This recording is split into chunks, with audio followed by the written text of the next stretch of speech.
Carlos Almenara de Carta Abierta. Carlos, buen día, ¿cómo estás? Buen día, ¿cómo están? Saludos a la audiencia. Con la idea de plantear algo que hemos planteado en otras columnas, le vamos a dar un enfoque vinculado a la proximidad del 24 de marzo.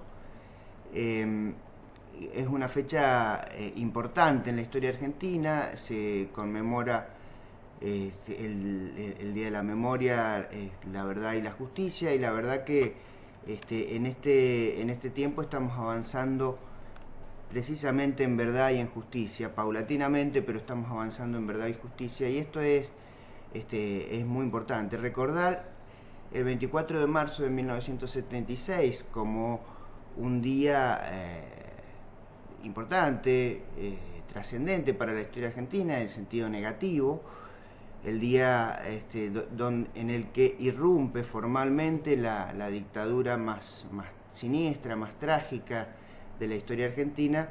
Es importante para ayudarnos a construir esa historia nacional que necesitamos para ser una patria más humana, más vivible. Pero también es importante recordar que ese 24 de marzo no surge de la nada, como no surgen de la nada los hechos políticos y sociales que viven las sociedades. Y que ese 24 de marzo surge de una larga historia argentina de hechos de intolerancia que se puede rastrear a lo largo de nuestros 200 años. Pero inmediatamente cerca de eso surge de la generación también de climas de opinión pública, de legitimación de las acciones anteriores y posteriores a ese 24 de marzo, que se entroncan con relatos, con interpretación de la realidad que no se agotaron en 1983 cuando recuperamos la democracia. Son interpretaciones, son discursos, son ideas que siguen vigentes al día de hoy y en muchos casos impulsadas por los mismos actores. En los últimos días hemos visto situaciones que, si bien de alguna manera habíamos denunciado, se ven con una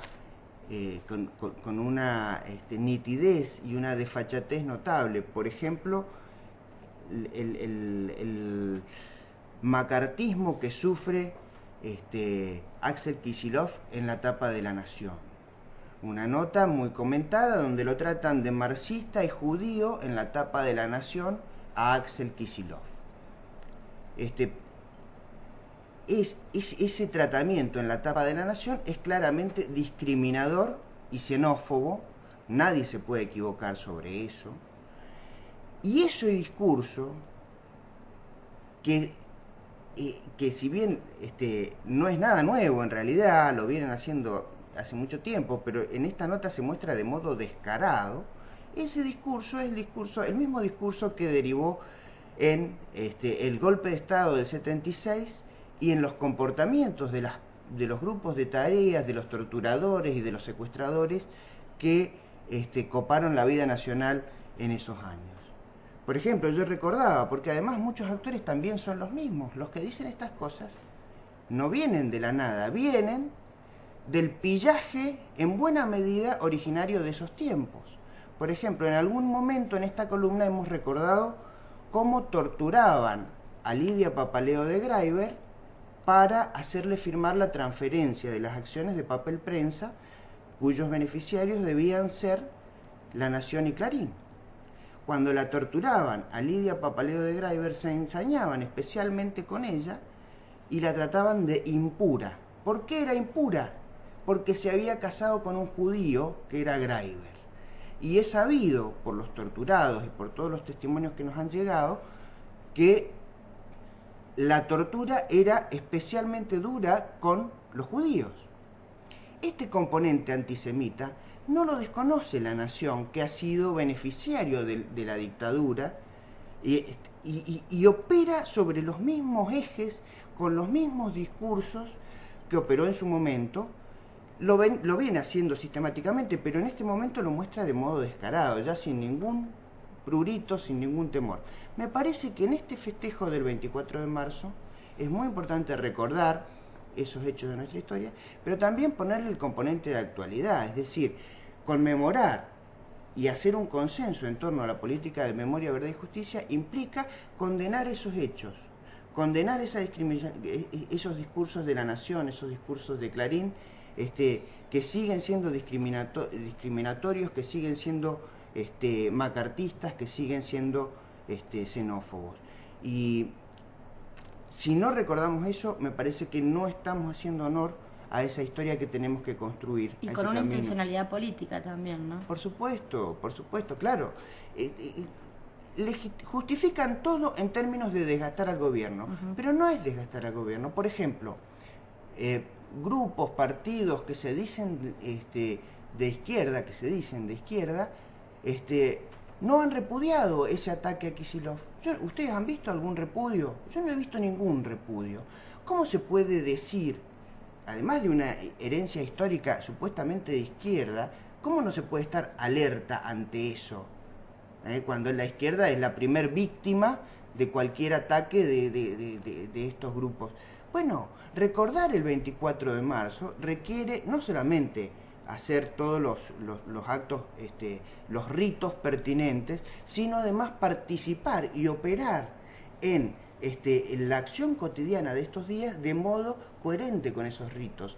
Y me refiero a lo siguiente: hay muchos discursos que banalizan la construcción de este devenir y de esta historia, porque si nosotros mezclamos, por ejemplo, queremos aumento de sueldo con los derechos humanos, está bien, es un derecho humano tener un buen sueldo, pero no tiene nada que ver con este recuerdo del genocidio que nosotros estamos haciendo. Si nosotros mezclamos el reclamo contra la megaminería con esta cuestión, estamos banalizando el rito, estamos banalizando lo que tenemos que construir, porque no tiene nada que ver. Eso es hacer un uso político de un consenso que debería ser, si no unánime, claramente mayoritario en nuestra sociedad, y no tenemos que ser complacientes con los que banalizan precisamente lo mejor de estos años y en este rito. Después, si hay oposición a medidas de gobierno, si hay críticas, si hay posiciones distintas, por supuesto que todo es materia opinable, de debate, de construcciones políticas alternativas, de lo que se quiera. Pero los consensos fundantes, y a mí me parece que esta materia, no volver nunca a repetir la historia del 76, debería ser un consenso fundante. Los consensos fundantes habría que respetarlos. Vamos a crecer solamente de este modo. Me parece que hemos avanzado mucho como país en esto y no tenemos que banalizar esto. No todo es lo mismo, no todo es igual. Y esto me parece que es importante recordarlo también este 24 de marzo, donde también es importante participar de la marcha y de los recuerdos que se hacen. Bueno, la multisectorial ha convocado de una manera distinta a este 24 de marzo. El año pasado hizo una marcha previa a la del 24, sí, tratando de diferenciarse de las madres y de los organismos, y no le fue bien, le fue bastante mal. Y el año anterior también intentaron dividir la marcha, claro, y hubo un problema en el momento que se iba a leer el petitorio. Exactamente, que lo lee, claro, habitualmente María Domínguez, de Madre de Plaza de Mayo. Bueno, quisieron de alguna forma irrumpir en ese acto, se terminaron yendo de la marcha. Bueno, la verdad es que lo que comentás, Carlos, es que está bueno, ¿no?, que uno pueda encontrar consensos, por lo menos en esto. Yo creo que en esto los organismos son indiscutibles. Si ellos definen que la marcha es con un documento consensuado de, en este caso, el kilómetro cero al ex Departamento 2 de Inteligencia, el Palacio Policial, y es eso lo que tiene que ocurrir. Creo que se han ganado a través de la historia, con su lucha, toda la autoridad de poder definir cómo se hace la marcha, ¿no? Y todo el mundo se encuadra detrás de eso, porque es lo que corresponde, creo. Pero bueno, además lo que no entienden estos sectores, que hoy en el campo popular, en Mendoza particularmente, no hacemos el mismo análisis, no hacemos el mismo diagnóstico en relación al gobierno nacional, y no les interesa, y en realidad lo que les interesa es lo que vienen demostrando en estos últimos años, que les interesa dividir, justamente, todo lo contrario. Yo no daría por supuesto nada. Lo primero que no daría por supuesto es compartir el campo popular con algunos sectores.